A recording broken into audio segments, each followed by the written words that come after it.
Your senior yoga educator, Heather Agnew here, and today we are going to ask the question, does yoga alignment really matter? We're going to talk about some of the alignment cues and ideas you might have learned over the years in yoga class. Some you might have even learned from me, and unpack some general yoga alignment myths and whether they really do make our practice safer, more effective, or help us progress in our practice. I've been making notes on this discussion for a few months as students have been writing in with concerns they have or sharing cues that are based on some of these alignment myths. And we've been having a lot of conversations about this. So this is kind of an ongoing dialogue and particularly aimed at yoga teachers or teachers in training. But I do hope that anyone who's keen to learn more about yoga alignment and get curious about the practice can benefit from these ideas. Um, and to be clear, this isn't a discussion about right and wrong ideas or right or wrong alignment. Quite the opposite. This is a discussion that I hope will free us up a little bit from the constraints of right wrong thinking and allow us to get curious about how each unique body can experience yoga asana. So, to begin, where do our yoga alignment ideas come from?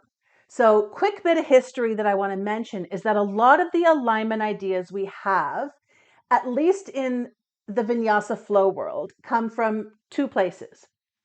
BKS Iyengar, who created the very alignment oriented Iyengar yoga method, and from Ashtanga Vinyasa Yoga, which was first developed by Krishnamacharya over 100 years ago in Mysore, and then carried on by a number of members of the Joyce family.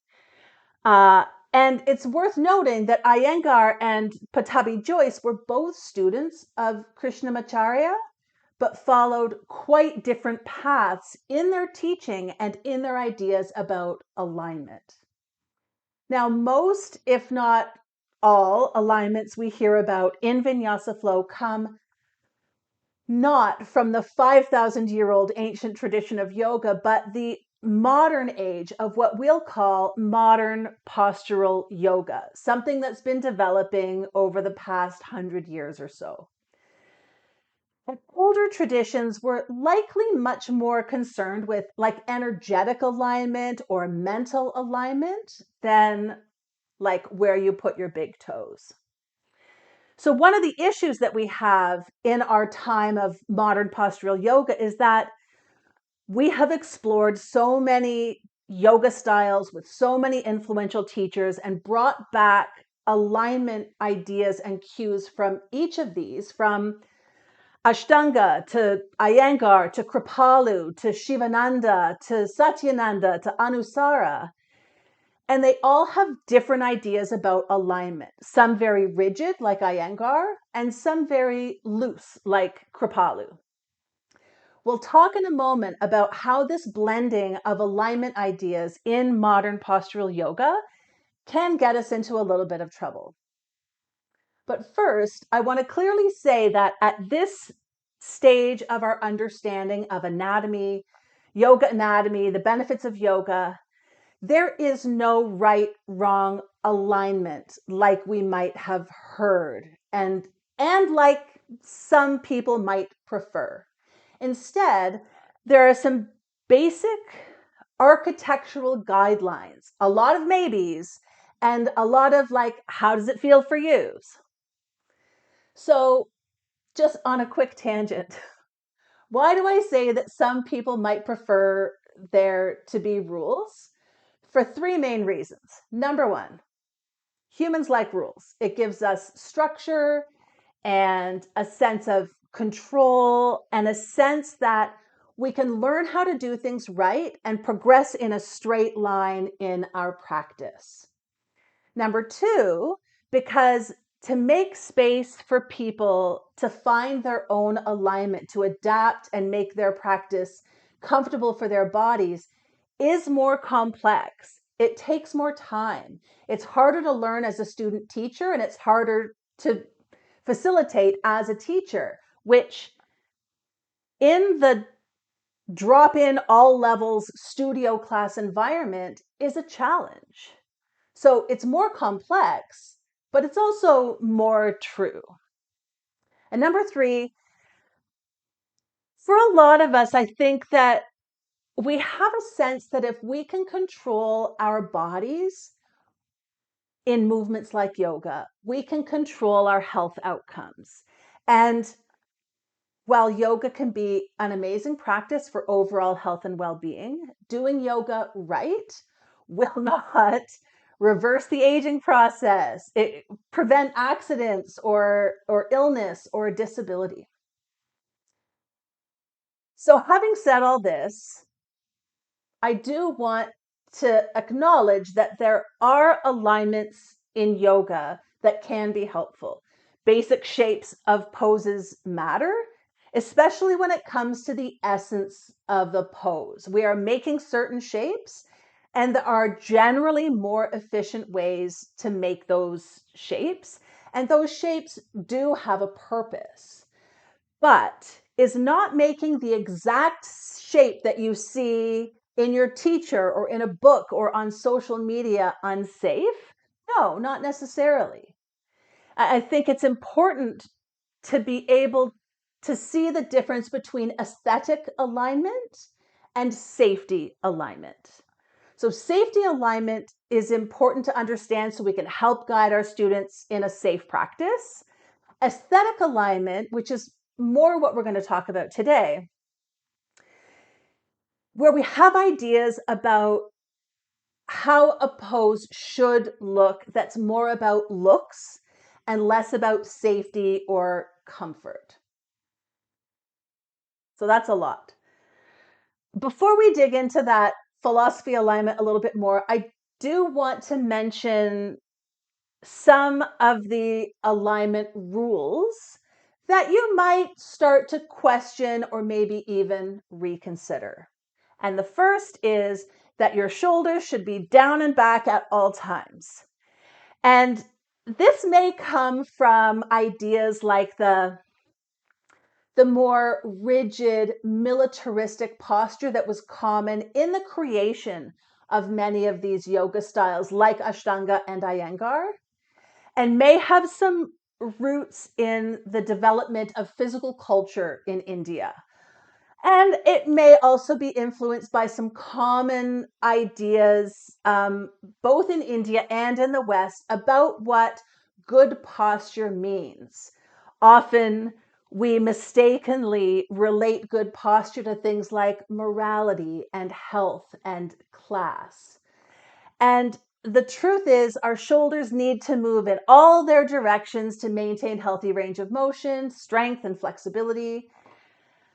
And honestly, how is it serving us to be stuffing our shoulders down all the time? So this is one I think it's interesting to start to get curious about and explore in your practice. Number two is this myth that it's dangerous to jump back into plank, so you have to jump back into chaturanga. And there's no evidence for this. And in fact, if we look outside of yoga, if we look at athletics, if we look at fitness activities, we see lots of examples of movements where we jump into a plank with no ill effects. And in fact, for many, plank is a much more stable position to jump into. So that might be one to reconsider. Number three, this is still going on, relax your glutes. I've addressed this one before. This was a trend a few years ago in the Ashtanga and Vinyasa communities that still has a hold on some teachers. I want to reiterate, your glutes are a primary hip extensor. They are essential in movements like bridge, upward bow, warrior one, locust. So you don't have to relax your glutes. Please use your glutes for those types of movements. Number four, it's dangerous for your knees to travel beyond your toes in poses like warrior one or crescent lunge. And look, if it hurts, don't do it. I think that's a good rule we can all follow. But please tell me how you can climb up and down stairs or get out of the car or squat down to get something out of the back of the cupboard without your knees going past your toes. This is not a safety cue. This is more about aesthetics. And like in my classes, it's about what muscles we're recruiting in a pose. It's not necessarily dangerous for your knees to travel past your toes. What's next? Number 5, your feet must be on train tracks in Warrior One. This means having your feet in direct line from one another. And for many people, this isn't possible without compromising the rest of the pose, particularly the position of the pelvis, therefore the position of the spine. There's no reason why we can't take a shorter and wider stance in this pose to encourage hip extension on that back leg and reduce spinal extension and rotation, which tend to result for some people in trying to do that train tracks version of the pose. It can also be a safety issue for those with less balance to have the train tracks, and likely much more comfortable for many people to take that shorter, wider stance. Does it flow as well into Warrior Two and then Reverse Warrior? And no, but yoga isn't choreography, and we shouldn't be compromising comfortable alignment for cool flows or cool chore. So that's something to get curious about and experiment with in your own body. And if you teach, check it out in your students' bodies as well. Number 6, in bridge, you must be able to touch your heels with your fingers. And this isn't true for a variety of reasons. Depending on your body design, maybe you've got shorter arms, you've got bigger thighs, you have knee flexion issues. For all those reasons, you might be prevented from being able to reach your fingertips to your heels. It's not a safety cue. It's not an essential cue. It's just kind of a quick way to get people to bring their heels in towards their hips. But because it's not universal, it's not really that helpful a cue. Number 7, in bridge or upward bow, you might call it chakrasana, the full back bend, your feet have to face forward and be only hip width apart. Another one that's not true. This is another cue that has its roots in the aesthetics or the look of a pose and doesn't relate to safety or even to function. So for many of us, having our feet a little bit wider and our toes turned a little bit out helps us to better recruit our glutes, which strengthens our hip extension to create the pose and may help us to use less lumbar or lower back extension or arching and reduce some of the stress of the pose. So if you've been having trouble with your bridges and your upward bows, it might be interesting to try out stepping your feet a little wider, turning your toes a little bit out, and see if that frees you up a little bit. All right, I've got one more on this list. Never put your foot on your knee in tree pose. And I will acknowledge that this feels like common sense. I used this cue for years. I thought it was really important cue, but the much smarter biomechanics teachers like Jules Mitchell and Jenny Rawlings have done their research and ensure us that our knees can handle the lateral stress of putting our foot on our knee. And in fact, if you look at other poses, for example, the sidearm balance where you put your foot up on your knee, the forces in that pose are much greater and it's not been a worry. So this is one you don't have to worry about so much. Right, so those are some cues to consider and get curious about and play around with both in your own body and maybe invite your students to get curious about as well. This might also be a good time to jot down any alignment ideas that you've already been wondering about and maybe do a little bit of reading. Are these ideas rooted in evidence or are they just a carryover from older teaching styles? So this might be a good time to jot down some ideas. For now, let's move on and talk about what do we know? Well, we know basic shapes do matter. What makes a triangle different from a side angle, or a cobra different from an upward facing dog? Alignment rules can make yoga inaccessible. There are some shapes that some bodies just can't make, perhaps due to flexibility or strength or body design.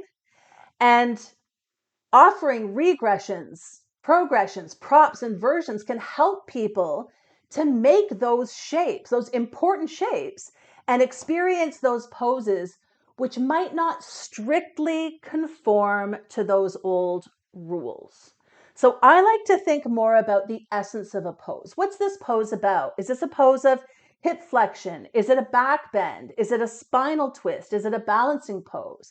Is this a pose about creating a line from the back foot to the top arm? If you can take some time to really think about what's the essence of this pose, what makes this shape uniquely this pose, then you'll have a much easier time figuring out ways that people can make that shape or stick to the essence of that pose in a shape that works for them or in an adaptation that works for them. And here's my analogy for that is scrambling an egg.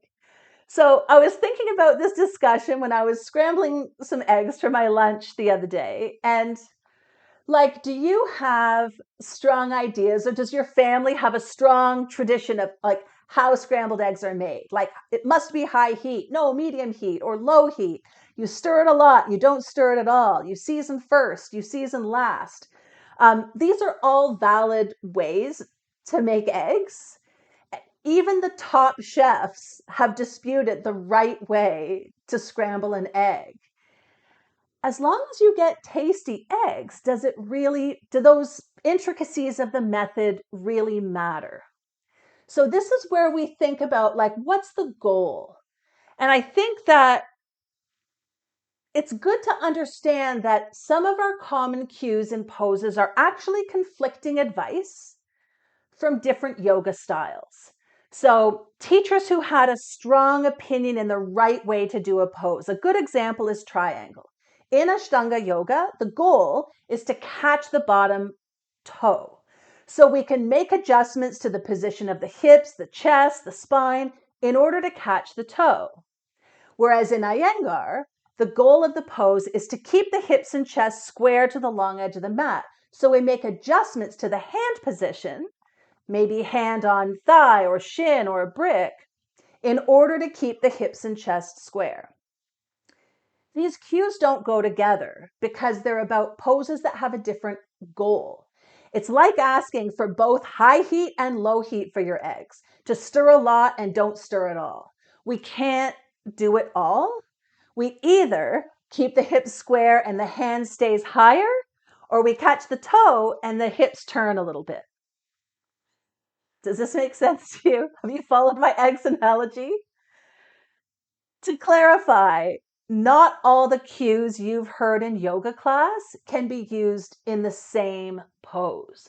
So if you're like me and I went around gathering up every single cue that I heard in classes and absorbed them all and then shared them with my students, not taking the time to think about, does this cue go with the way I'm teaching this pose or with the goal of this pose? So if that sounds like you too, it might be good to really think about what's our aim in this pose and what alignment cues are relevant to that aim. So that's something to think about. I also want to mention what rules we can rely on mostly, because the first rule is the it depends rule. So the it depends rule is like, be curious about alignment. Should my arms be exactly beside my ears in salute the sun? It depends. What happens to the rest of your body when you try to do this? Does your back arch? Do your shoulders really scrunch up? Does your breath catch? Number two, what's your goal? Like we just talked about, be clear on what your goal is in a pose. Is it about touching the ground, or is it about keeping the hips square? Number 3, choose presence over perfection. Some people will want to work towards a particular alignment, and that's a valid aim. However, most of the students in your class are likely just keen to come and move and breathe and be present in their bodies. And when we micromanage their poses, this distracts them from the present moment. And it can make students feel as though they're doing yoga wrong. And that can be a real barrier to the practice. Number 4, does it hurt? Maybe this should have been higher in the list, but if letting your knees travel past your toes hurts, don't do it. Find another alignment, right? Number 5, what is your breath doing? If you can't maintain your breath in an alignment, something needs to be addressed. And number 6, Sthira Sukham Asana. Remember the asana advice we get from the Yoga Sutras? Our asanas should be steady and comfortable, or steady and sweet. If our alignment ideas conflict with that advice, are they useful? So those are some guidelines that we can kind of rely on. We have a bit of time, so I want to talk about a couple other yoga myths to reconsider. These are not necessarily alignment based, but they can really influence our ideas and our teaching of alignment. So 3 myths to be reconsider. Number 1, your back hurts because of poor alignment, a weak core, poor posture, poor breathing, etc. Not true. Back pain is complex, and most cases do not entirely rely on any one of these factors. And we know this because people with very strong core muscles have back pain. People who with so-called terrible posture have no back pain. Our tendency to want to control outcomes is at the heart of this idea that if we just stand right and keep our core strong and breathe correctly, we won't be plagued by back pain. And unfortunately, that's just not true. I will mention a great resource on this topic in the notes if you want to learn a little bit more about that. Myth number 2, yoga heals back pain. Maybe-ish. Yoga has lots of benefits, including for many people, helping to manage back pain. But it isn't a cure-all and doesn't help everyone's back pain. The current data shows that yoga is just as helpful as pretty much any other form of movement for helping with back pain. So yes, yoga can be helpful, but so can lifting, swimming, dancing, walking, cycling, many other movement forms. And none rely on a set of rigid alignment rules in order to be effective. Number 3, I'll put this in the general basket of biomedical miracles. There is a history in modern postural yoga of pseudoscientific ideas about the benefits of poses. Examples include things like shoulder stand is good for your thyroid, twists wring out your organs, hot yoga detoxifies your body, you should never do inversions on your period. None of these are true, and getting alignment right is not going to make them true. So stick to evidence-based guidance on the practice and the benefits of the practice. And don't be swayed by these biomedical miracle claims. So those are 3 more myths to reconsider. For now, in closing, sorry, can I first say, if you've never heard any of these ideas or myths, that's great. It's because yoga's evolving. Thanks to a greater understanding of movement science and lots of research and inquiry, we are moving into a different place in yoga with more focus on accessibility, understanding of unique body designs and proportion, learning to adapt poses to the individual rather than adapting the individual to the pose. I'm not dismissing yoga alignment altogether. I'm interested in alignment and particularly interested in the idea that if we can let go of right, wrong thinking when it comes to alignment, it frees us up to listen to our bodies, to get creative, and to adapt poses to each unique human. And could that be the safest alignment?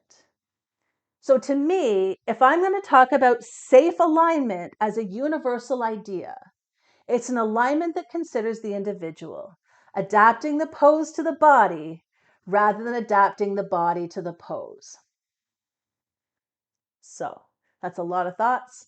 I'm interested in hearing your thoughts on your own journey with alignment. So please do share in the comments below. For now, a reminder that I have a few resources in the comments for folks who speak to yoga alignment and movement science and biomechanics that you might find really useful. To close, a weekly yoga class reading. When I was writing my notes for this discussion, it kind of inspired my weekly yoga class reading that I share every week on social media. So here it is for you. There is no single right or wrong way for your body to be in a yoga pose. Sometimes alignment cues can draw us so far into rules and shapes that we forget to notice what's really happening right now in our own bodies, our breath, and our minds. Instead of getting caught up in lines and angles, consider a different kind of alignment. Aligning your breath with your movement. Aligning your choices with your needs in this moment. Aligning your actions with your values. Aligning your progress with your own intentions rather than someone else's measure. This practice is not about fitting into an ideal. It's about coming into harmony with yourself here and now. With that, I want to thank you very much for being here with me today to talk about yoga alignment. And I look forward to hearing your thoughts. For now, thank you very much. Have a great day.